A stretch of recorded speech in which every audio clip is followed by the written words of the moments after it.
So I'm going to talk slightly a deviation on context. I'm going to talk about still hadronic interactions, but in the context of bursting sources. So farther away, I'm going to take maybe 1 minute just to give to, to summarize what this context is. And but I promise I won't take you long from the coffee break. So let's get right on to it. So why hadronic interactions might also play a role in the sources of cosmic rays. And I'm representing here one specific example where you can have some type of central engine driving some jet that you can see here on this slide here. And you can have some shock waves that it's gives the conditions for accelerating cosmic rays. And in these same conditions, you can have, for example, plasmoids that get pushed away by the jet, and these are like regions of plasma where you will have highly energetic protons and maybe nuclei. And in these scenarios, you can have they interact strongly with the low energy photon fields and with each other, but dominantly with photon fields, predominantly.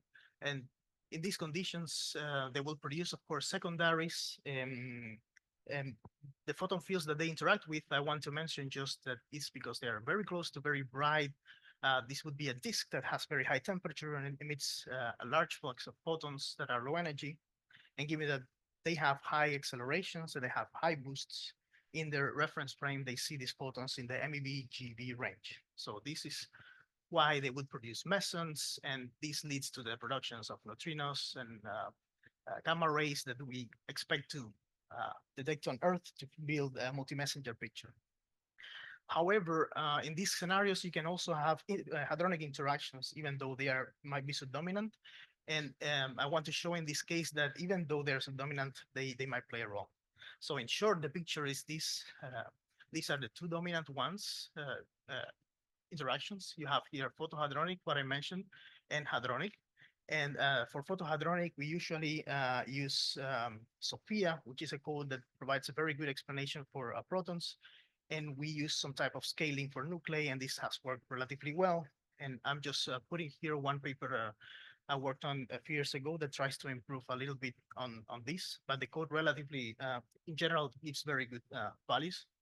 And this talk is going to be focused on implementations of hadronic interactions in a code that we often use for propagating cosmic rays.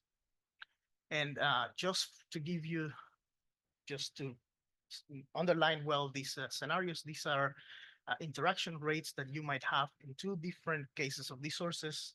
I just want to show you how in this here on the left-hand side, scenario is an active galactic nucleus, and these plasmoids that are taken there, the P gamma interactions that you see here in blue are of course dominant, and the PP interactions, you see that they dominated some lower energies, but they are subdominant for some region of some values of energies of the cosmic rays. And in some type of gamma ray bursts, you have a similar scenario. They are really dominant P gamma interactions. However, PP interactions out there much lower. Nevertheless, in a recent work that was done by a colleague of ours, it tried to evaluate what impact this has. So including not only the photo meson interactions, but also hadronic interactions. In what impact does that have in the here in this figure in the fluxes of ultra high energy cosmic rays? So in the fit of the spectrum here, the data is from Morejon. And you can see here that there's a slight appreciable differences between the case where only photo hadronic interactions are used, which are in dashed in dotted here, versus when both hadronic and SPAL standing for spallation, but actually it refers to hadronic interactions, not really spallation interactions. I mean, at these energies, there would be some spallation, but these includes also the proton-proton. And furthermore, this also has an impact on the neutrino productions, as you can see here on the right. So they found that even though the rates are subdominant, if you include them in the scenarios that they did here, in that case is starburst galaxies, you can have some differences, appreciable differences. So there is an importance to include this. Given that work, so I'm going to skip over this. This is the scenario I was talking about, where you can in previous works, they did a similar simulation with CRPropa, but not including the hadronic interactions in the simulation itself, but rather extracting the densities and computing them ad hoc afterwards. And the work here is to try to include the hadronic interactions inside the code and run it as the code runs in a self-consistent way. So CRPropa is this propagation code that has been maintained for over more than 10 years, that has been very successful at propagating cosmic rays and simulating their interactions over intergalactic distances. And it has the advantage that it has a very modular structure. So one can put and remove some of the modules or components and include some of the interactions or include some of the effects like magnetic field effects into the simulation. And so one can build this type of interactive simulation that can be driven by Python, which is very useful for that I think is responsible for the broad use that the code has had. And it also allows to have a lot of extensions and plugins that are usually under development, among which this is one of them. So if we look at the type of processes that can be in the code, depending on the particle, one of each of these are interactions that are available in the code there. And the hadronic interactions that I'm talking about here would fit somewhere here, where one additional type of interactions can be handled. And this is done through Chromo that you heard Chloe mention before. So structure-wise, you would have a small snippet of Python that communicates with CRPropa, and once it gets called, it samples the hadronic interaction by calling one of the existing generators. This is extensible, so this is not fixed at the moment. It's always growing, and the number of versions here are usually it's growing. And so once sampling the interaction, it gets called. This is done via Chromo, which is a recent effort to help in the comparison between the models, hadronic interaction models, and it provides an interface written in Python that allows using the same call functions to communicate with different, all of these hadronic interaction codes. And once the call is done, you collect the secondaries and you transform frames. So for a list of what types of versions are already available in Chromo, you can see them on their website that I listed here. And here you can see their list that they have, that they include. So more practically or more in detail, what does CRPropa does?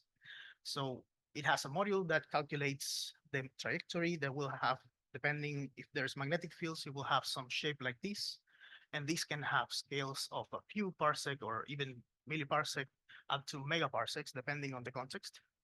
And once having an idea of a step, it samples different interactions, among which would be, for example, the hadronic interaction. And for the hadronic interaction, one would need to just sample a random number and compare to the interaction rate that is expected given a given density that is placed there, and given the cross section, which in this case is obtained from using Chromo, so calling the hadronic interaction code that is being used by the user, and then depending on what are the partners, proton and nucleus, the cross section is sampled from a given energy that it has. And then in some cases, some of the generators are rather slower. So for the sake of efficiency, sometimes some of these might be pre-sampled and given as tabulated data in the code, in the hadronic interaction module. So once having this, the interaction is sampled, the secondaries are produced, and this is continued to be called until the energy of the primary is not enough to reinteract, and the secondaries are propagated, and so on. So in this way, is self-consistently simulating the interactions, the secondaries, and this is done in parallel with other modules that handle other interactions like photomeson, for example. So what is the actual scenario that one would have? So typically, we need to define what type of conditions in magnetic field here, which could be a Kolmogorov. And this is what I will show for the cases I illustrate in what follows.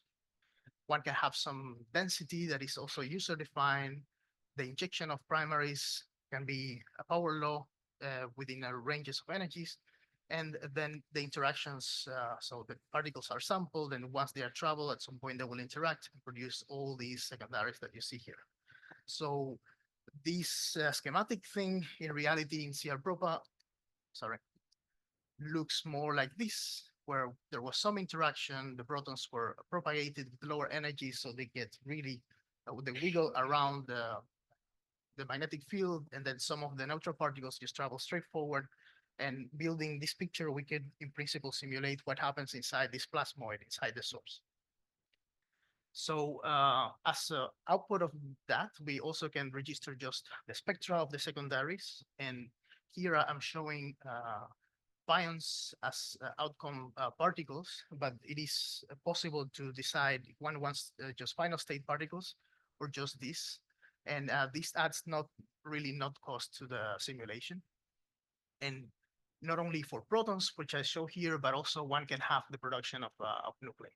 Now there is, at the current version of Chromo, the fragments are not taken from the interaction codes.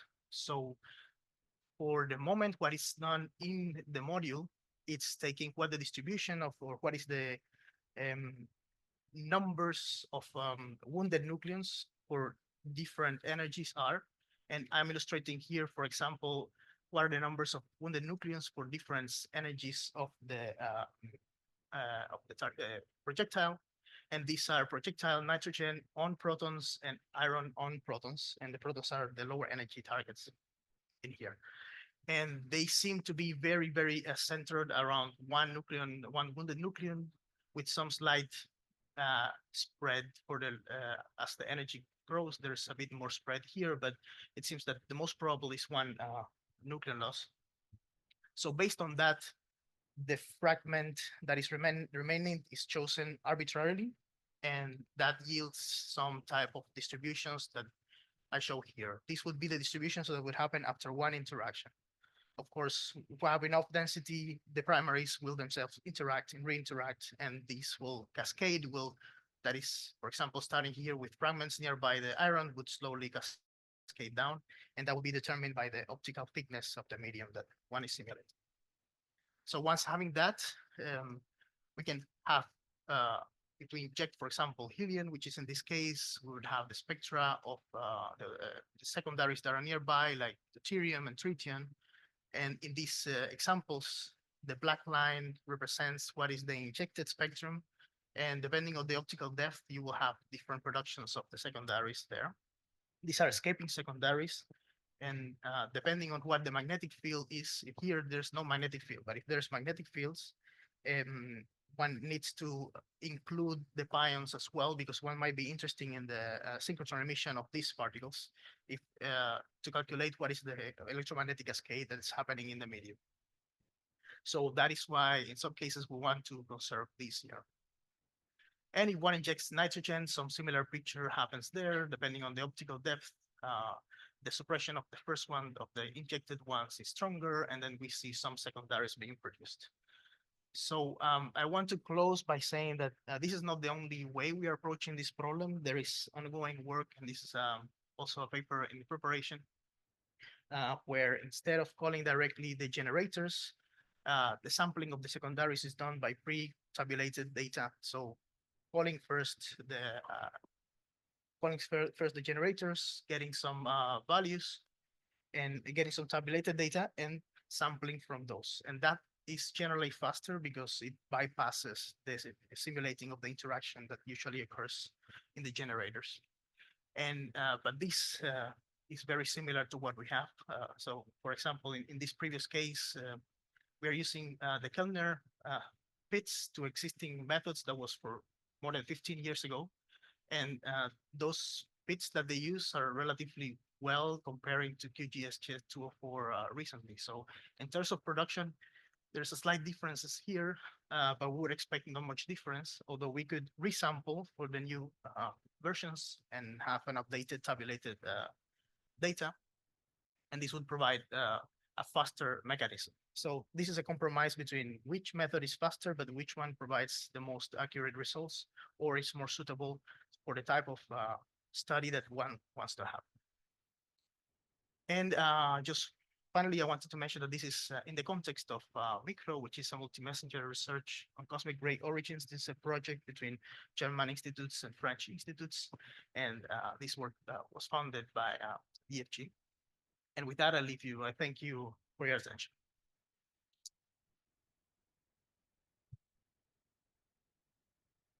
Thank you for the nice report on CRPropa. And questions? Nothing online? Actually, I have a small comment. If you come back to the fragmentation.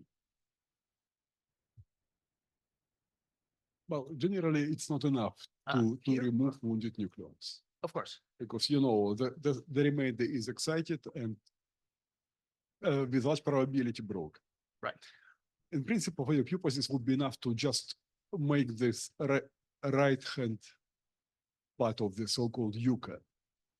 You are mostly interested in the heavy fragments. Right.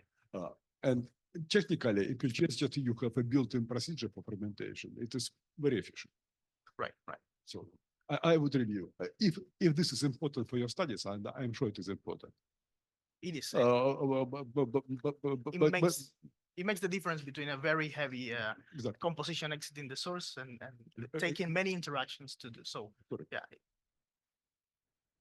But your suggestion, just to be sure, your suggestion is to use a pre-existing. I will propose to use the built-in procedure. You can even pick it up from the code and use yourself. Right. It's so simple that you don't need any interface. You just plug in mass number and you get that. Right. Yeah, along these lines, what about photonuclear interactions? Why don't you use Luca? Yeah, for photonuclear interactions and for the divisions, this is already well implemented since previous versions of the code where not Luca, but Talis was sampled. And yeah, it's supposed to reflect very well this. But it's also a tabulated approach. So it has pre-tabulated and it goes from that. If there's no further question, could I make an announcement for this afternoon, Sergey? So just to let people know and remind you, we have a discussion session this afternoon after the lunch break at 2:30. And that's intended to be an open discussion. We have identified a few topics which we would discuss, and we asked some conveners to prepare a little bit these topics. And the topics are the energy spectrum and breaks, which we have seen at different energies. And we want to discuss a little bit how these things fit together, whether there is some common picture which arises there. That's prepared by Antonella with support by Lucas.